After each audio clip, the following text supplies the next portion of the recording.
What's up, everyone? How's it going? Man, check out this discussion on First Take, and they're debating which team surprised more this season, the New England Patriots or the Seattle Seahawks. Stephen A. Smith, Swaggle, and Mad Dog all had very different takes, and honestly, I found myself torn too.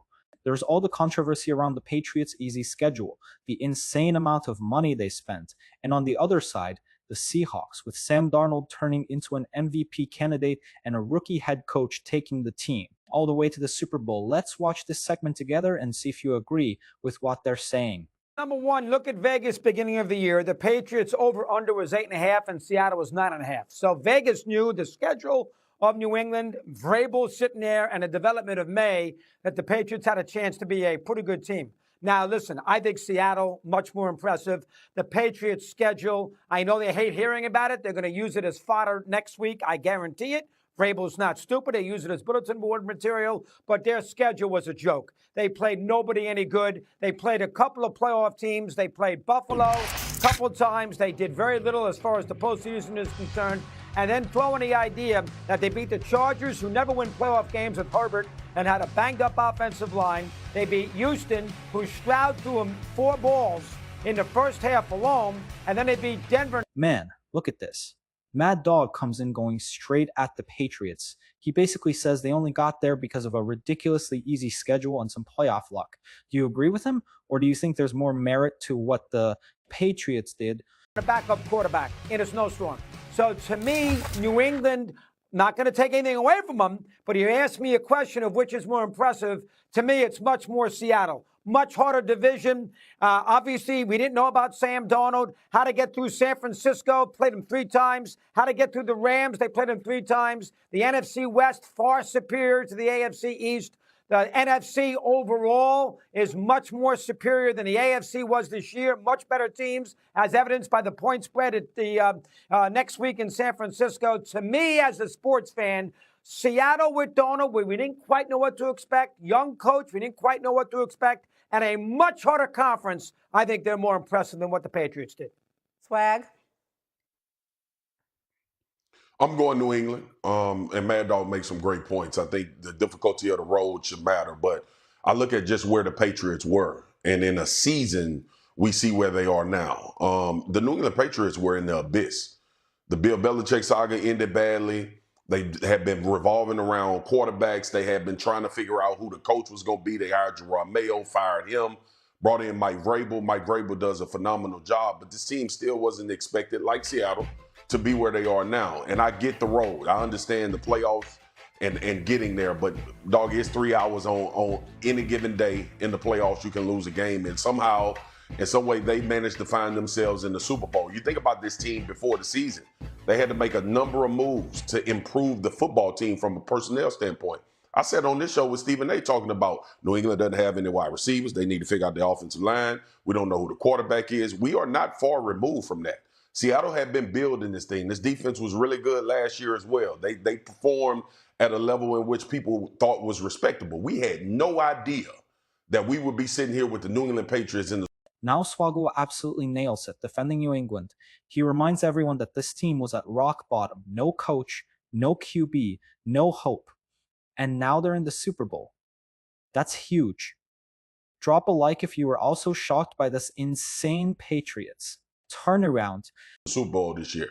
That weighs into my mind heavily, especially in the division. I know things work out the way they work out, but we had this conversation all season long, and nobody ever wanted to acknowledge that the New England Patriots was one of those teams that was either top 5 or getting to the point where they were going to be in the Super Bowl. Because we talked about, well, the Chiefs, I know they down, but don't count them out. We talked about Lamar Jackson and Baltimore start making a run. Talked about how important this run was for Josh Allen. We thought Buffalo had the best opportunity, and this was the window for Josh Allen to be in the Super Bowl. All of those things considered, the New England Patriots end up in the Super Bowl with Mike Vrabel back his first year, young quarterback in his second year in the NFL, who may be the league MVP. Stephon Diggs, who was cast off from the Buffalo Bills, emerged as a hell of a playmaker for this team. Defensively, all of the things that they've been able to do. It's just more impressive because they had to build almost from scratch to find themselves where they are now, playing for a Super Bowl. I hear where you're coming from, Swagoo. I don't deny that, but I'm going to agree with Doggy on this. And I'd be remiss in neglecting to give my man Jason McCourty, credit, because he came on my radio show, the Stephen A. Smith Show on Mad Dog Sports Radio, every weekday from 1 to 3 p.m. Eastern Standard Time. He came on my show yesterday, and he reminded me about something that I hadn't thought about at all, Swagoo. And you know what that was? What the Patriots spent in the offseason after Vrabel arrived. Yeah. You get rid of Maye, but you also go out and you spend at the start of free agency over $280 million. You ended. Stephen A. brought up a stat nobody was really talking about. They spent over $370 million. That definitely makes it easier to build a stacked roster, right? His argument makes sense. Does all that money take away from the miracle narrative or not? Up spending about $370 million. And so we can't look at it and be like, well, Gerard Mayo left, Mike Vrabel came in, and that's all. And Drake May, and look what has happened. They got a bunch of veterans. They spent a boatload of money. They had about 100, they had some money with cap space, and they spent a boatload of money in that regard, right? I think it was about $129 million in initial cap space that they had. So you did all of that, right? I'm looking at it from that standpoint. I'm like, okay, props to you, but that's not the same as Seattle. We got to look at it, and you got to look at this guy, Snyder, the general manager in Seattle, right? Let's look at him. Do y'all understand that Pete Carroll was just let go 2 years ago? It wasn't like it was 5 years ago. It was 2 years ago. Last year was Mike Macdonald's first year. You pluck him from the Baltimore Ravens. His first year, they're 10-7. They didn't make the playoffs last year. They're 10-7. It wasn't like they were 5-12 or something. They were 10-7. Okay? And this year, your second year, you're going to the Super Bowl. Who's leading you to the Super Bowl? It ain't just an all-world defense because you were a defensive coordinator and you bring that same signature to Seattle, and they got monsters on the defensive side of the ball. You got Marcus Lawrence from the Dallas Cowboys. He was the Dallas Cowboys for the previous 11 years, right? Okay? His first year out of Dallas, he in the Super Bowl. See what happens to you when you leave? Well, this is what happens when you leave Dallas, okay? You go to Super Bowl. That's what happened, okay? So he's in the Super Bowl. Sam Darnold, he was 14-2 before he nosedived in the season finale against Detroit and then in the playoffs against the Rams. What do? You get him. And not only do you get him on a 3-year, $100 million deal, about $33 million per year, and bench essentially working him 1 year at a time. Let's see what he does or whatever. The brother leads you to the Super Bowl. He's an MVP candidate. And he outduels the eminent league MVP and Matthew Stafford along the way. And L.A. was their kryptonite. And against everyone outside of L.A., the brother is 29-4 over the last 2 years.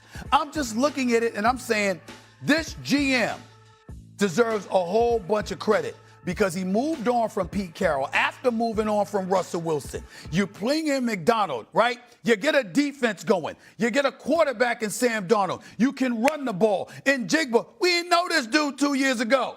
This brother's all world. Cooper Kupp has been resurrected. Bobo, we never heard that name before. He catching touchdown passes in NFC championship games now.